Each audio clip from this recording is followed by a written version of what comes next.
Next process is develop schedule. In this process, we analyze activity sequence, duration, resource, and constraints. This is used to create a model for execution and controlling. We have schedule network diagram that we can use to determine planned start and finish dates for a project. A developed and approved schedule is used as a baseline. This serves as a baseline. Schedule is analyzed to determine conflicts and resource allocation.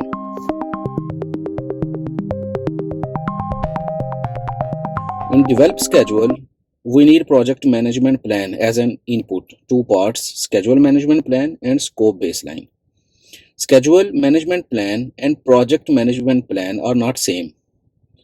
So we need project documents, activity attributes, where we can see detail about activities, activity list, a list of complete activities, assumption logs, basis of estimates, like on what basis we have made our estimates, duration estimates, how long an activity will take, lesson learned register, milestone list, project schedule network diagram, project team assignments, resource calendar, resource requirements, risk register, agreements, EEF and OPA. Tools and techniques: schedule network analysis, critical path method, resource optimization, data analysis. We use two techniques: what if scenario, simulation. Leads and lags that we discussed in our previous process: schedule compression, PMIS, agile release planning. As an output, we will have schedule baseline, project schedule, schedule data, project calendars, change requests, project management plan updates, schedule management plan and cost baseline. Project document updates, activity attributes will be updated, assumption log will be updated, duration estimates will be updated, lesson learned register will be updated, resource requirements will be updated, and risk register will be updated.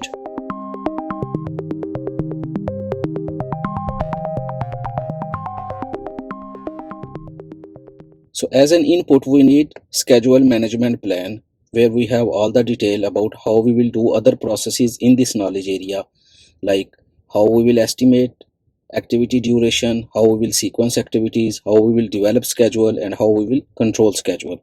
So all the details about this knowledge area we have mentioned in our schedule management plan. Scope baseline is our final scope that is approved by the customer. Project documents, activity attributes, like all the detail about the activities, like their predecessor, successor, relationship. Activity list, how many activities are there in our schedule. Assumption log, basis of estimate. Basis of estimate we discussed in our previous section, like what are the bases of our estimate, on what basis we have made our estimation. Duration estimates, how long an activity will take and ultimately how long our project will take or our phase will take. Lesson learned register, milestone list, like how many milestones are there, are these milestones are optional or mandatory. Project schedule network diagram, project team assignments, resource calendars, resource requirements, risk register. Agreements, agreements are, maybe this is a big project where we are working with subcontractors, how we are dealing with them, how they will follow our schedule, will they provide their own schedule for that specific phase in our project. So all those details, if we have finalized project or that phase with our subcontractor or with any other company, maybe with the supplier who will be providing us with the material, so we have agreements that we use as an input in this process. So EEF and OPA. Tools and techniques, all these tools and techniques we will discuss in detail. We will discuss schedule network analysis, critical path method, like how to find a float, resource optimization, how we optimize our resources, data analysis, what if scenario, simulation.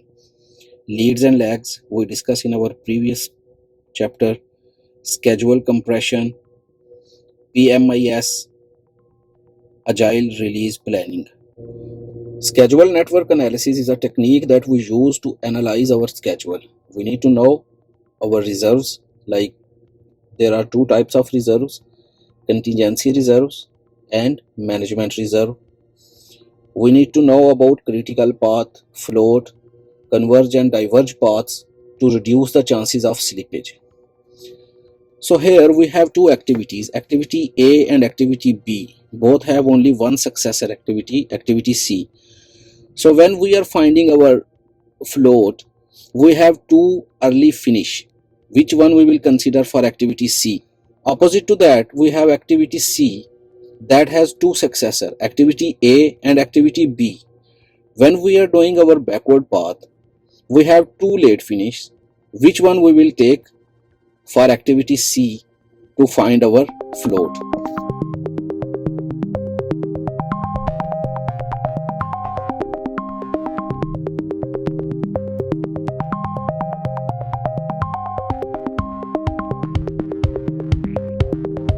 Schedule reserves. We have two types of reserves, contingency reserves and management reserves. Contingency reserves are associated with money, like we have some extra amount that we use to pay for the overtime, or maybe we need to add some extra resources to speed up the work.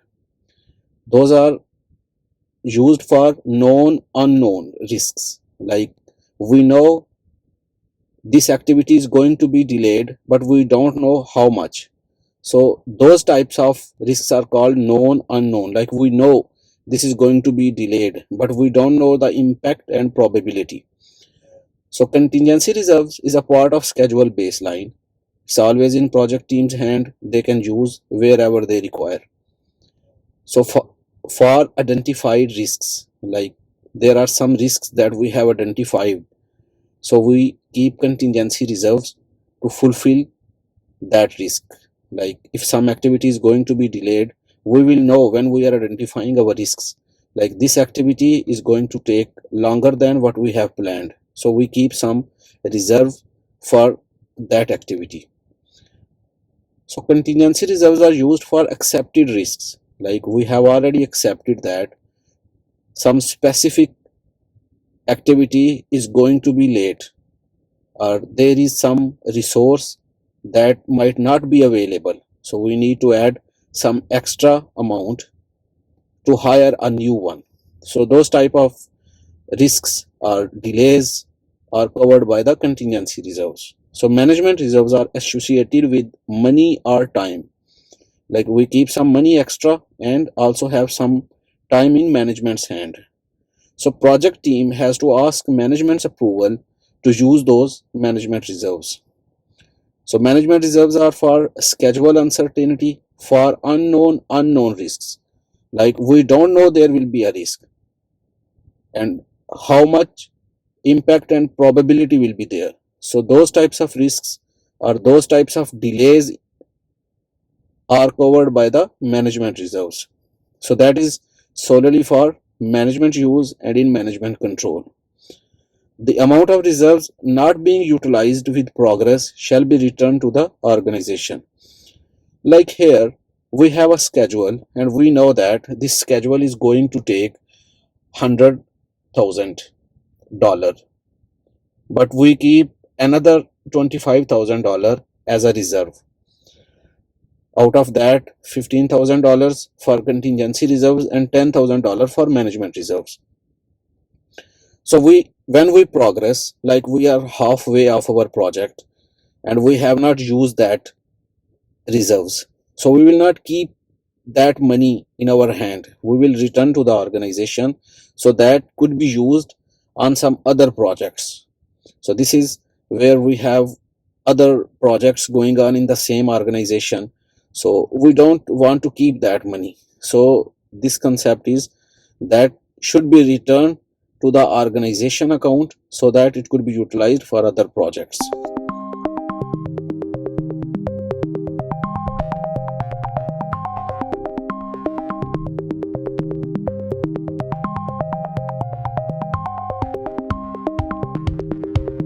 To analyze our schedule network, we need to know about the float. Float is amount of time that activity can be delayed. We have three types of float: Free float. Free float is amount of time an activity can be delayed without delaying any successor activity. Like we have activity A and activity B. Activity B is a successor. If activity A is 3 days late and activity B can start on a scheduled time, so that amount of time we have is called a free float. Total float. Total float is amount of time an activity can be delayed without delaying any project completion date. So on critical path, we have zero float. So if any activity on the critical path is delayed, that will definitely impact on project completion date. So if one activity is not on critical path, if that activity have some float, so it can be delayed for 5 days, but it will not affect the overall project duration. That type of float is called total float. So project float. Project float is amount of time a project can be delayed without delaying project deadline given by the customer. So for example, our schedule says we will complete this project within 60 days and customer has given us a 90 days deadline. So we have a 30 days float. So when we will execute the project, this 60 days schedule may be prolonged to 70 days or 75 days, but still we have some time. It will not delay the customer deadline. So this type of amount of time in a project or in a schedule is called project float. How to find float? How we will know that this activity is on critical path or not? If this activity is delayed, it will delay the successor activity or it will delay the whole project. So we need to do an exercise. Let's begin. On the top left corner, you can see a box which has mentioned early start ES, D for duration, EF early finish, activity name LS late start, F float, LF late finish. So we have two types of method we use, forward path method and backward path method. So for finding out early start and early finish, we use forward path method. So before we begin, first we need to calculate how many paths we have in our network diagram. As you can see here, we have activity 1, activity B, activity J, activity K, activity L and activity N. So this is one path. The second path could be activity 1, activity A, activity D, activity F, activity G, activity L and activity N. Third path could be activity 1, activity A, activity D, activity E, activity H, activity M and activity N. And the fourth path, activity 1, activity C, activity I, activity M and activity N. So we have 4 paths. Now we need to calculate overall duration for each path. Like the first path, 1, B, J, K, L, N. So we have 2 plus B 3 days. So this will become total 5 plus J 5. So total 10 plus 3 13 plus 3 16 plus 8 24. So the first path have duration of 24 days. Second path, I, A, D, F, G, L, N. So we have 2, 4, 8, 5, 4, 3 and 8. So total duration required to complete this path is 34 days. The third one is 1, A, D, E, H, M and N. And total duration is 42 days. The last one, activity 1, C, I, M and N. So this requires 28 days.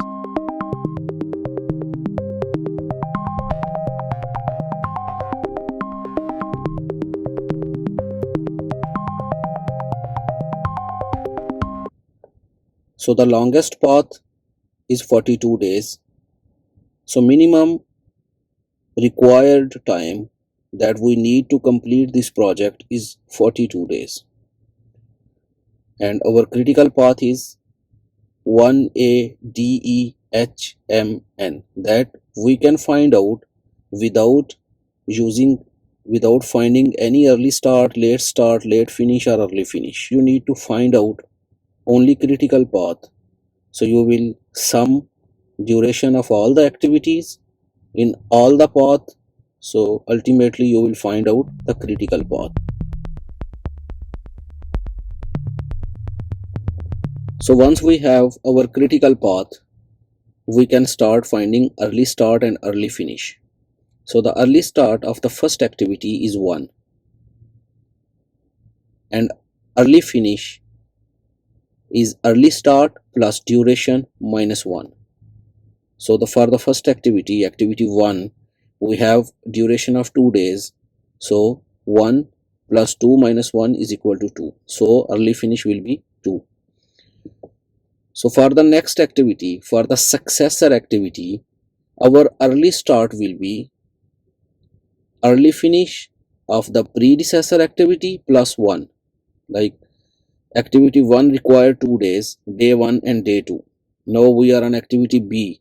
So activity B will start on day 3.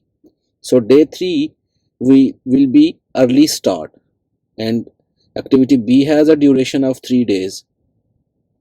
So 3 plus 3 minus 1 is equal to 5. And activity J, early start will be 5 plus 1, 6, and early finish will be 6 plus 5 minus 1. So it will be 10. So activity K, early start will be 11, duration 3 days, and early finish 13 days. Activity L have 2 predecessor activities.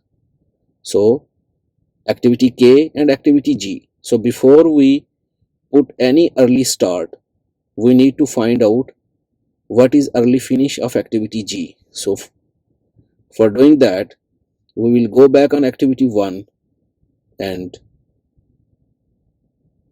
we will take early finish of activity 1. Activity A, 2 plus 1 is equal to 3 plus 4 days duration, early finish will be 6.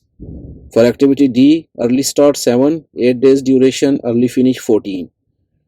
We will jump to activity F. So 14 plus 1, 15, 5 days duration minus 1, 19. So activity G, 20 plus 4 minus 1, 23. Now when we are doing forward path method, we will use the big duration. Like early start, we have 2 activities, activity K and activity G.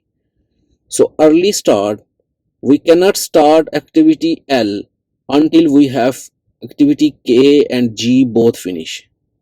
So let's say if we take here 13 plus 1, 14, but on the day 14, our activity G is not yet completed. So we cannot start activity L. So when we are using forward path method, we take the biggest duration. Like in this case, we will take 23. So 23 early finish plus 1, 24 will become early start of activity L. 3 days duration minus 1, 24 plus 3 minus 1 is equal to 26, and we will go to activity N. Here activity N also have the same scenario. 2 predecessor activities, activity L and activity M. So we cannot use 26 as an early start of this activity, because at the day of 26 we don't know if activity M has completed or not. So we need to find early finish of activity M. So by doing that, we have calculated until activity D. So from D to we will go to activity E. So 14 plus 1, 15 plus 6 days duration, 21 minus 1, 20. Activity H, early start will be 20 plus 1, 21. 6 days duration, 21 plus 6 minus 1, 26. So from activity H, we will go to activity M. We will use early start, 26 plus 1, 27. 8 days duration, 34. So we cannot start activity N until activity L and M both are completed. And we have estimated early finish of activity L and activity M. So in this case, activity L will be completed on day 26, but activity M will be completed only on day 34. So we cannot start activity N until day 34. So day 34 activity M will complete, day 35 we will start activity N. So 35 will be as an early start of activity N. Early start of the first activity is always 1 because we cannot start our project on day 0. It has to be project day 1. And early start of any successor activity will be early finish of the predecessor activity plus 1. So this we will use to find out early start and early finish.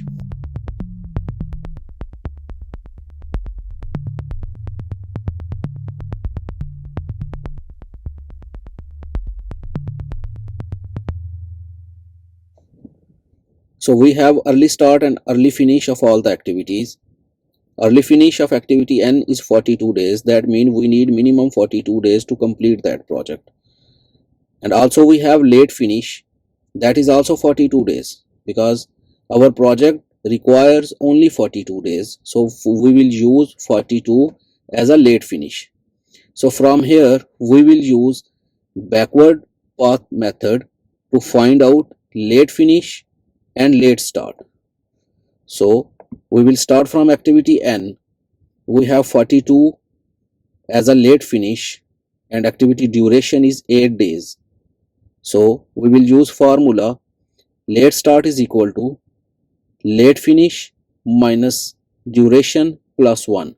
So late start is equal to 42 minus 8 plus 1. That will be 35. So 35 will be late start for our activity N. We have activity M and activity L.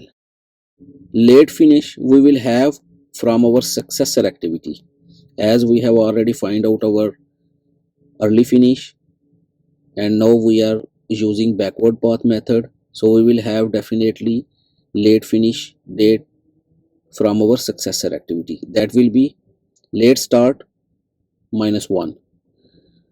And the formula we will use for late start is equal to late finish minus duration plus 1. So as you can see, activity N has 42 days as a late finish, minus 8 days duration plus 1 is equal to 35. Activity M, 34 minus 8 plus 1 is equal to 27 days. So when we are using backward path method, after M we have two activities, activity H and activity I. So we will use 27 minus 1 as a late finish for both the activities, that is 26. So we will use the same formula, 26 minus 6 plus 1. So we will find out late start date of all the activities. When we have early start, early finish, late finish and late start, we can find out float of all the activities. So activities on the critical path will have 0 float. If there is an error, if any activity on critical path has more than 0, that means we have done something wrong while calculating our early finish or late start. Now how we will find out float? Float is late finish minus early finish or late start minus early start. So in activity N we have 0 float. 42 minus 42 is 0.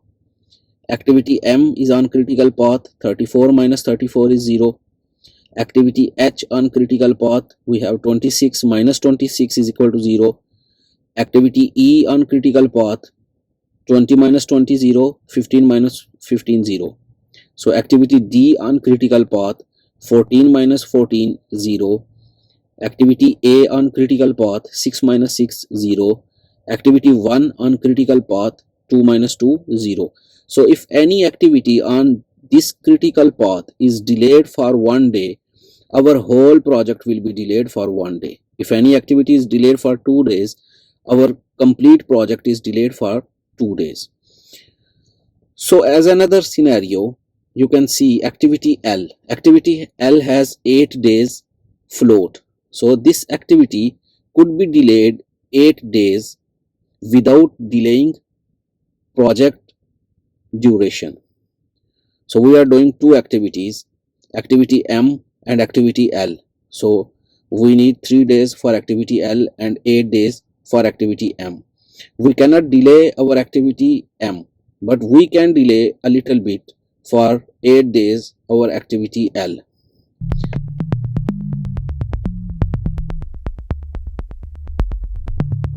As a tool and technique, we use what if analysis, like what if X happens. Like we have different scenarios. If we estimate activity duration, so we estimate what if there will be a rain. For example, if your activity could be delayed due to rain, it's open, could be delayed because of rain. So we always think about what if X happen. So we do that analysis. What if X happen? We find result on different scenarios. We check project schedule options and we use different method to estimate our what if analysis. We use different simulation techniques.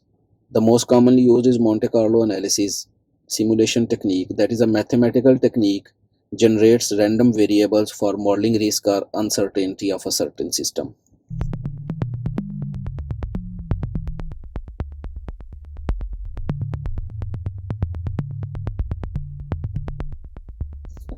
Schedule compression. We use two techniques to compress our schedule, that is crashing and fast tracking. You have find out 60 days duration for your project, but your management says we need to complete this project within 50 days. So you have to compress it a little bit, like for 10 days, how we can finish this within 50 days. So we use crashing, like we add extra labor, that for that we need extra money. So but again we have to keep in mind law of diminishing effect. By adding extra labor, sometimes we cannot achieve that result. Wherever is possible, we use extra labor and we do this project in a less time, but for that we need extra cost. So fast tracking, we do activities in parallel. We find a way like how we can do some activities that we can do in parallel, but again we have to keep in mind all those activities should be from critical path. Like we have a minimum duration that we require to complete that project. If we will not work on critical path activities, there is no mean and we cannot reduce our schedule duration. So we have to keep in mind when we do activities in parallel, make sure those activities on critical path. Again, this will increase risk and this will decrease quality. So we use resource optimization technique to get more efficiency from our resources. Like we use two types of techniques, resource leveling and resource smoothing. To analyze our schedule, we use resource leveling. In resource leveling, everyone is only allowed to work 8 hours a day or 40 hours a week, regardless of activities are on critical path or not. So as an example, you have one activity that require 100 hours of work and two technicians are working on that. So they both can work only 80 hours.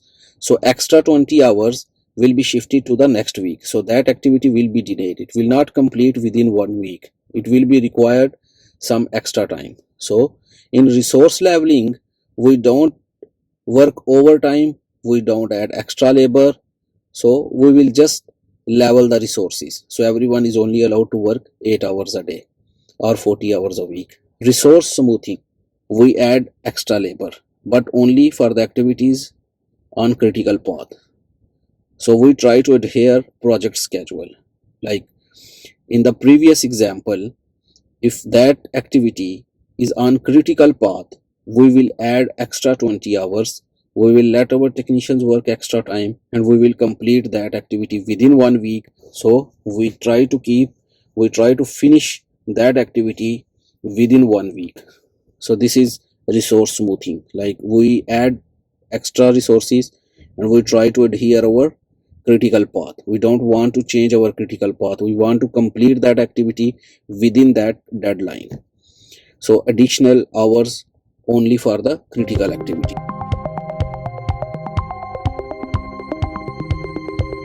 So as an output, we will have our schedule baseline. We will have project schedule, schedule data, project calendars, change requests, project management plan updates, schedule management plan, and cost baseline. Project document updates, activity attributes will be updated, assumption log, duration estimates, lesson learned register, resource requirement, and risk register.